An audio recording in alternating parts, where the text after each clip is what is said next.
We're playing Snake in RuneScape, moving around the map, one chunk at a time. We have an hour to complete as many challenges as we can, before the Snake is going to randomly move forward, left or right. If we complete all the challenges in a chunk before time is up, the Snake grows, giving us more area to play in.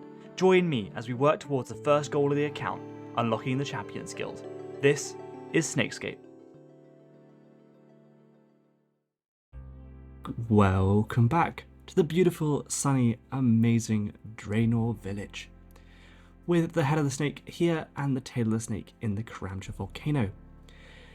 If you're watching this as these episodes come out, you'll know that it's been quite a while since the last episode, so I thought I'd start this episode with a bit of a recap. If you're watching this through at a later date with the playlist, you can skip ahead to about 3 minutes 20 if you want to. Anyway, let's do a quick recap of all the things we've done in the past 26 episodes. I've just been recording this. I just got a genie, so I guess I'm going to take this and use the lamp at the beginning of the timer. Anyway, back to the recap. This is episode 27 of SnakeScape, and if you're new here, don't click off just yet. I have two options for you. One, you can either go back and watch the series from the beginning, or you can start here, as I'm going to kind of explain most of what's happened in the last 26 episodes. We started in Lumbridge with a snake of length 1, and we've explored the game for about 200 hours since then. First we went up to Mauritania where we completed the dig site, and then we headed over west towards Karamja, where we got stuck there for quite a while, eventually escaping and going to Port Khazad and able to explore the Feldip Hills and the area surrounding Yanil.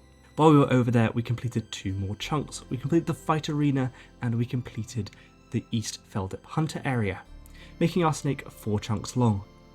Then we were spat out back into the Karamja jungle, but this time we were able to complete a chunk within it, so leaving us with a snake of 5 chunks long. Now here's a look at my stats at the current moment, and of these there's only one that we're currently really focusing on, which is fletching. We're trying to get 72 fletching to make a U shield. To do this, we are enacting the fletching master plan, which requires us buying a bunch of feathers to make a bunch of arrows to get really quick fletching XP. As well as this, we have 2 other non-skill grinds. First of which is the long and curved bone. We're currently sitting at a KC of about 1,900 for creatures that drop the long and curved bone, and we haven't gotten either of them, meaning we're currently about 4.5 times dry on the long bone, but we're only about 40% of the way to the curved bone. And of course the final grind we have is for the Champions Guild. We need 32 quest points to get the Champion Scrolls dropping from lots of different monsters, so we are working towards that. We currently have 11 quests completed for 20 quest points, and I'm hoping that with this direction the snake is currently facing, that we'll complete this sooner rather than later. So that is a summary of all the things that we've been working towards, so let's jump in and get to playing the game. Well, I've hopped onto the mass world, and because I'm recording at a weird time, I've had to go to quite a high ping mass world. So there are a bunch of people around doing woodcutting, but I will have to put up with some high ping. But before we do anything to do with forestry, I've got a few other things I need to sort out. So let's start the timer and get to it. 3, 2, 1, go. Let's do a few diary tasks first. First and foremost, I need to go and pickpocket Martin, and that is a diary task. Then I need to go down into the sewers and go and kill a zombie. Let's beat up one of these zombies. I should have brought some melee gear. Oh well. Cool, that's another task completed in the Lumbridge Draynor area. And then the third task is to go and chop the willow tree, which we're going to do very soon. But first and foremost, I'm going to go and pick up a bunch of foresters' backpacks and put them all in the bank, because I don't want to lose these at any time. So let's run back to the bank and dump a few, maybe 20, 30 of these. Oh yeah, and I got a lamp from a genie before we started, so let's quickly pop that on Slayer. And there's 21 Slayer. So we can now pop on a forestry kit and let's get working on forestry. So let's start by chopping one of these willow trees just to get the achievement diary complete. There is another task in the medium diary. So what we're currently working towards is we want to work towards getting the log basket. This is going to be really, really useful for me. So we need 300 oaks and 300 willows. Now the willows should be easy here. We've got all these people helping out, so we get the boost from forestry. But before we start working on cutting the willow tree, I want to chop this oak tree, because this oak tree is close enough to these willows over here that I'll be eligible for the forestry events that occur over on this side. And whenever it falls down, I will just wait a few seconds until it pops back up again. Let's quickly do 10 inventories of this, and then we have the 300 oak logs we're going to need. And I'll keep an eye out for any forestry events up over here. We have a little bit of a dilemma here in these chunks, because one thing which I haven't mentioned is that we currently have access to the fishing shop in Port Sarim. And at the end of the last episode, I explained that we need to buy a bunch of feathers from there. Now, realistically, what that means is that I would want to spend as much time making as much money while we still have access to that shop before we run out of access to it, because feather shops are really quite rare. But I think that because we've unlocked forestry for the first time, and I really want to focus on getting this log brace, I think this is important that we do as much wood cutting as we can, and then we'll just bank all the logs and use them to make money at a later time. I think having these logs ready for the next time we get to the friendly forester is very important. Okay, so if my planning is correct, we should be able to do this. And that gave us 116 anima infused bark. So let's get back to doing some oak. And that was the first anima infused bark that we've gotten. We can check on the back of our forestry kit. Yeah, so we're now sitting at 198. So we need to do maybe 15 more of those before we can get the log basket, which I'm really looking forward to. Hey, and there's another colog, so we get sturdy beehive parts. Now, I'm going to need a bunch of these anyway, so let's just use a little bit of logs from the bank. So we've got 4 sturdy beehives from that one, which will translate to 100 anima infused bark. I will just be selling all of these straight back to the friendly forester. I don't need them for the beehive inside my garden. As well, from forestry, there are a few kind of rare things that we're looking for. We're looking for a petal garland, we're looking for a golden pheasant egg, and we're looking for the wolf whistle. And those all come from 1 in 30s, if I remember correctly, from their respective forestry event. So we should be able to get them eventually, but if we go really dry, we can at least buy 2 of them from the friendly forester. But that's something I'm not going to worry about, as we've still got a lot of wood cutting to do before we get to our fletching goal. The chunks that the friendly foresters reside in are pretty task-filled chunks, so I highly, highly doubt that those rares are going to be the thing which stops us from unlocking these chunks. I mean, just for instance, this one also has 99 farming as a requirement, so it'll be a while before we complete this chunk. And with this oak log, whenever it comes, we should be done. That is 300 oak logs in just under 45 minutes. Just while I remember, I'm going to go and purchase a bunch of feathers. Shouldn't take much time at all, and then we'll run over and cut these willow trees. If you want a quick recap on the fletching master plan, basically I figured out a few episodes ago that the fastest way for me to get to 72 fletching will actually be to feather and make a bunch of arrows. So that's what I'm doing right now. I'm using a bunch of cash that I've made from selling a load of oak longbows to buy a bunch of feathers. This is about a third of the feathers we're going to need, so we've got a bunch more ahead of us, but it's good to get a little bit of this done while we have access to a feather shop. And hopefully the next time we get to a feather shop will be pretty soon. This is the first one we've encountered other than the last time we were here. So it's been about 100 hours since I've had access to a feather shop. Just so I don't end up in some silly situation, I am going to stay with about 20,000 coins. I know that is a bit of XP which we could use, but I don't want to end up, not being able to take a charter ship or something silly like that. Anyway, let's get back to chopping some willows for the last few minutes before we jump into the chunk picker. Because there's more than 10 people chopping this tree, well, there's definitely more than 10. I'm currently getting an invisible boost, which is putting my wood cutting up to 78 as opposed to 68. Which is a nice little boost, gets me a bunch more willow logs per time that I'm chopping. Gets me a bunch more willow logs while I'm chopping the same trees. And with that, that is time up. And we end our first hour of forestry. I said that was a pretty effective hour. We didn't get to do forestry for the whole time. We spent probably about 10 to 15 minutes doing other stuff. And I probably missed a few forestry events. But if we have a look at our forestry kit, we had 736 anima infused bark. So I'm not sure whether we're going to get to the 5,000 we need in these 5 hours to be able to pick up the log basket. But it's worth a shot nonetheless. But let's jump in the chunk picker because there is so much interesting stuff around this area. And here we are, back in the chunk picker with the snake currently facing east at a Draynor Village. And this kind of disconnect here is from the snake going on the boat from Musa Point to Port Sarim.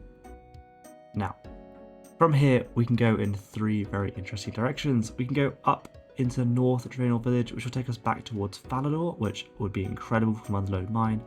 We can go down into the Wizard's Tower and continue on Rune Mysteries, or we can go forwards into the jail, which I don't think has too much for us at the moment, but it leads towards Lumbridge Swamp, which would be an incredible chunk.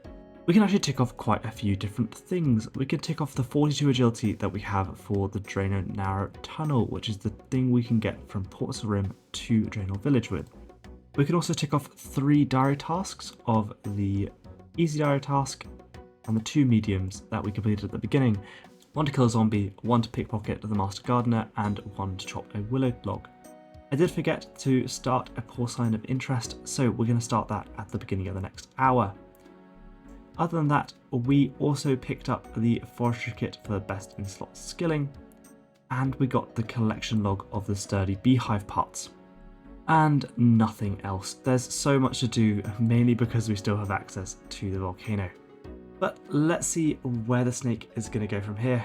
All 3 directions are pretty good for this account, but I don't get to pick, so let's see where we're going. And it's south into the Wizard's Tower. That is very cool. We can continue Rune Mysteries, and there's only one direction we can go from here, which is into the Lumbridge Swamp. So there's a lot of quests to get working on in this chunk. Let's jump back into the game. Now, this is a very cool chunk, partially because of the quests that we can do and continuing on Rune Mysteries, but mainly because of the chunk that's over there. There is going to be a big change of plan after this hour, because over there are giant frogs. And you know how I've mentioned that we haven't gotten the long or curved bone yet? They are by far the fastest way to get both of those drops, as the time to kill a single one of those frogs is only about 13 seconds as opposed to about 60 seconds of the other giants. Meaning we should be able to kill about 300 giant frogs an hour to get the 1 in 400 drop of the longbone and the 1 in 5,000 drop of the curved bone, which I am very, very much excited for. Anyway, let's focus now on getting these quests done. Right, I've collected some gear, so let's start the timer. 3, 2, 1, go. Let's run over and start a poor sign of interest before I do anything else. But just don't forget, poor sign of interest. Okay, cool, that's been started. So that's as much of that quest as we can do, as we just need this chunk north of here. Let's run down. I have the air talisman. I need to go quickly to the sewers to pick up a bunch of bones. I have 17 bones that were in the bank. I need 8 more. Count check. Yet more Slayer to the Slayer grind. Right, that is all the bones we need. Let's run over to the Wizard's Tower. So this is the first of the 3 quests which we should be able to work on. I need 25 bones. I'll get the bones for you. There's a little thing. Cool, and we have the 3rd Silverlight key. And that's as much of Demon Slayer as we can do. Let's go down to Rune Mysteries, which is downstairs, I believe. Is it this guy I need to talk to? Yeah. Essence mine, yada yada yada. And then we need this when we're next to the rock. Now, the third quest that we technically are able to complete here is Imp Catcher. But there's a problem. I only have one imp spawn in this chunk. And I am not going to use just one imp spawn to get all the rest of the beads. I do have the yellow bead in the bank, and I just think it's a better use of our time to continue on with doing some forestry. One unfortunate thing is that we actually just lost access to the best chunk to be able to do that. We would have been able to complete the quest really easily if we had the Karamja volcano, and next time I'm there, I'm definitely going to go collect them. It's really unfortunate. But anyway, let's get back to doing some forestry. Yeah, I've only now just crossed over 1,000 anima infused bark, which means that we are nowhere near on pace to getting the 5,000 in these 5 hours. But I guess that means that it's going to be a longer grind. We can do this in the background now whenever we are trying to work towards our fletching goal. There's 15 construction just from beehives. Very, very slow levels. I mean, just nice to get a little bit of XP while doing this. And we're very, very close to the next level of woodcutting. Nice. It's in moments like these where I do wish that I'd focused on magic a little bit. I mean, the main reason I haven't is because I'm utilising my coins for fletching, which is kind of a more important grind. But if I had telekinetic grab, I could be killing the lesser demon upstairs in the Widow's Tower. But, oh well, it's a forestry time, if nothing else. And with that, that is going to be the end of the hour. Now, after 2 hours, we have completed just over 2,000 anima infused bark. So actually, if we did stay, we would be able to complete it. But there is something much more important. Forestry could be completed another day. We get to access to some giant frogs, and I'm so excited. This has kind of thrown the whole episode arc that I was going to do originally, which was like, oh, we're going to focus on a really big upgrade through forestry. But no, there's genuinely no point in doing anything other than killing giant frogs just for how good they are at getting the long curved bone. So, let's move over there. The snake can only move one direction, and I'll tick off the stuff that we've done. I am not going to lie, this has been a chunk I have been looking forward to for such a long time. These giant frogs drop the long curved bone at the same rate as giants, but they have barely any HP. I picked up my ranged gear, and we are just going to sit here and kill as many of them as I can in the next few hours. I genuinely don't think there's anything else in the nearby vicinity that's better than this. So we're going to probably spend the next 5 hours doing this. Let's get to it. If we don't get the long or the curved bone by the end of these 5 hours, I will be seriously having a word with someone at Jagex. But let's get to it. 3, 2, 1, go. I'm pretty sure I won't need any food. These guys do barely any damage. In case you missed the last episode, we're about 4.5 times dry off of the 1/400 drop from giants, which is the long bone, and I just want one of them. I don't care. If we can get both, that'd be incredible, but I'm just looking for one of them. So because we basically have no worries on ammunition anymore with all those feathers, I can't be bothered to pick up the iron arrows. The big bones I might change my mind about in a minute, but I'm just focusing on getting as many kills per hour as I can while I'm here. Yo! Let's go! We got the long bone. Finally! Oh my god, I've killed 27 giant frogs.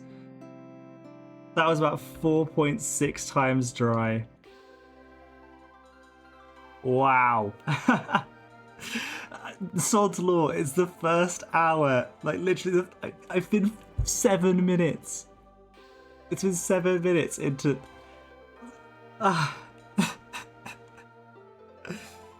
Oh my god. That's... Oh, I'm so upset.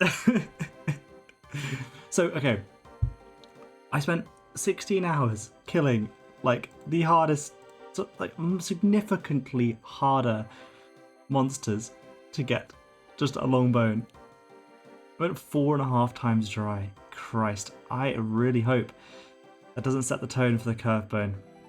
I think I'm going to continue doing this and just go for the curve bone, because the thing is that we're getting about 250 kills an hour here instead of the 100 kills an hour we would be killing for giants. So like, we're just saving ourselves so much time with the RNG rolls here.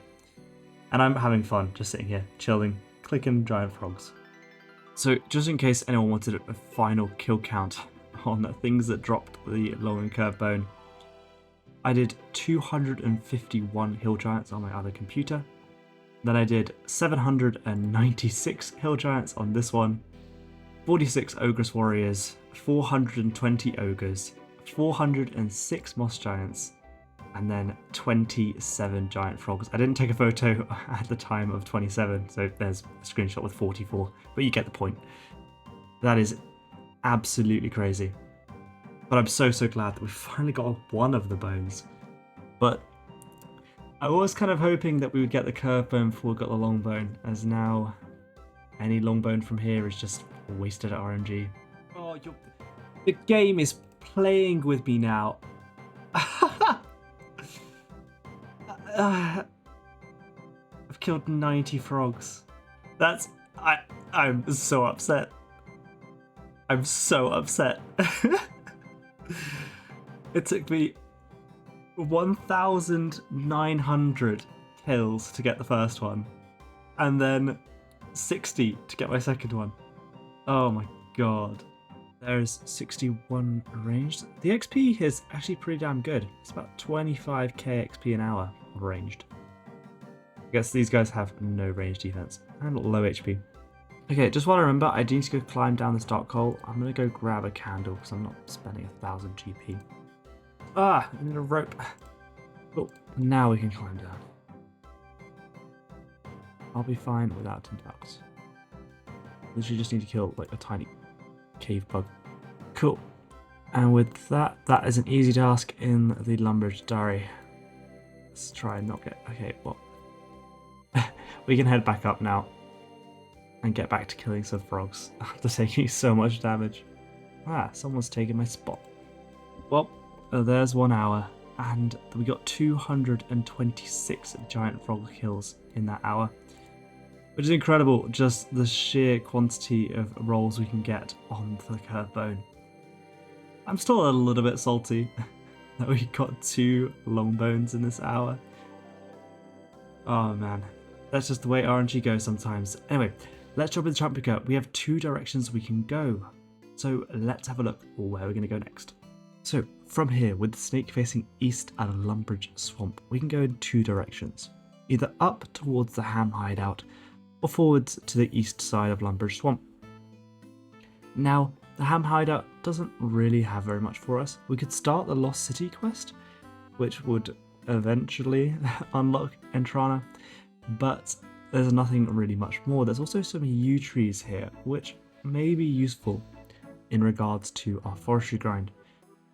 But the more interesting in these 2 chunks is the forward one. Not for the chunk itself, it just gives us access to giant frogs for more time. But the fact that I have 66 agility means that I can get over this shortcut here to the Calphite layer. And we will be able to enter into the desert, which will be a one-way entry. We will have to go spend some time in the desert before we head back. But other than that, we were able to just tick off doing the easy diary task in the Lumbridge and Draynor diary of killing a cave monster. So let's see where we're going to go next. And it's north. So we lose access to Musa Point, and the next roll takes us back, could take us back to the start of our entire journey back into Lumbridge. Let's jump into the game, and I think I'm going to go steal some ham members' clothes. Of course, we can tick off the long bone. Anyway, let's get back to the game. Right, quickly before we get back to killing some giant frogs, there are 2 things we need to tick off in this chunk. First and foremost, we need to go down into the ham hideout, just down here, to tick off one of the diary tasks, and then we're going to run and start the Lost City quest, which we can only do the first step of. Anyway, let's start the timer. 3, 2, 1, go. Now I'm going to try and picklock this trapdoor for a while. Cool. There we go, we're now in here. We could do some pickpocketing of the ham members through here to get the ham robes, but I'm going to do that later when we have actually started Death to Dorgushin. Anyway, let's run over to the Leprechaun and start the Lost City. Start the Lost City quest. There's a Leprechaun, and then we just need to run over here, chop down this tree. There's Seamus. Cool. And until we unlock Entrana, we won't be able to go there. Entrana is a bit of a weird one for this account, as it is an island which you can only get to from Port Sarim. So the next time we're in Port Sarim, it will be rollable as a kind of just an area we can go to. But anyway, let's get to killing some of these giant frogs. I really hope that we can get the curve bone sooner rather than later. So for the first time, I think I'm actually going to juggle this clue scroll here. This clue here is for Shanty at Shanty Pass. And because beginner clue steps can be completed in the first try, we're like 2 chunks away from it and the snake is facing kind of that direction, so it's worth holding on to at least. I'll try. I definitely won't guarantee that I won't forget about it, but yeah, we'll try and keep this clue scroll for now. Well, that is a first. My PC just blue screened in the middle of that recording, so I didn't quite know when it stopped. I think I was around 47 minutes, so that's where I'm going to restart the timer at. I was in the middle of explaining my clue scroll. I was just saying that the clue scrolls for beginners here can be completed in 1 step, so that's why I'm going to try and hold on to them. But anyway, let's start the timer again and get back to killing some frogs. 3, 2, 1, let's go. And there is Longbone number 3. When it rains, it pours. I've killed 300 giant frogs, and I have gotten 3 long bones from them. This is... the problem is I'm now using up all of that RNG juju that I got from going so dry on the long bone. I was kind of hoping it would go into the curve bone, but I guess the game's just decided that actually, my bad, here are all the long bones that you deserve. And here is another one that's just 1 chunk away. So we just got to go talk to Hans. So let's drop this to the pile of the ones that I'm trying to keep. And this shall be the final frog of this hour. I still can't get over the fact that we now have 3 long bones. It took me like 25 hours to get the first one, and then in the next 2 hours after that I've had 3. Okay, anyway, let's jump in the jump picker. There's a system update very soon, so I need to get off the game. I'm really hoping that we go towards Lumbridge for this next one. And here we are. So we can tick off 2 things from that hour, 2 really easy ones. The easy diary task of going into the ham hideout and doing Lost City up to step 2. Now if we go back to Port Sarim, Entrana will be rollable as well as Varlamore. So I'm kind of hoping maybe that the snake will go back in here and go to use Port Sarim as an exit port. It's a long shot, but a man can dream. From here, the snake's currently facing north, so we can either go into Lumbridge or we can go into the North Lumbridge farm. Of these 2, I really badly want Lumbridge. Not because of anything that's actually in Lumbridge, it gives us access to a bank again, because if we go north, we will lose access to a bank. But mainly with just the small chance that if we go right, we'll go right again and keep on with the giant frogs in this part of the Lumbridge swamp. But of course, I don't get to pick. Let's see where we're going. And it is north. In this chunk, there's a few useful things we can do. First and foremost, there is Puro Puro, which I need to have a talk about in a second. But also, there is the ability to complete Sheep Shearer, and we can get all the items that we're going to need for the Chef's Assistant, just in case we go down into Lumbridge. Anyway, let's jump in the game and see what we're going to do. So, this chunk is quite useful, mainly because it lets us collect the items that we're going to need for Cook's Assistant, and we can technically complete the Sheep Shearer quest in this chunk. But you might notice that with the 5 chunks that I currently have, we don't actually have access to a spinning wheel. because we need to use Puro Puro to complete it, as there is a portal just over to the left here. Now, we need to talk about Puro Puro, but unfortunately I'm going to have to leave that to the next episode.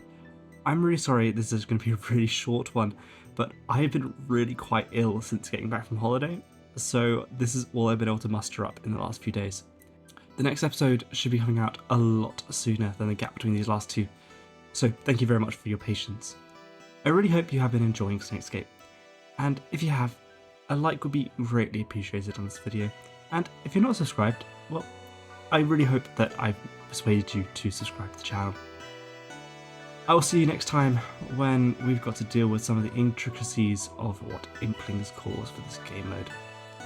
I'll see you then. Goodbye.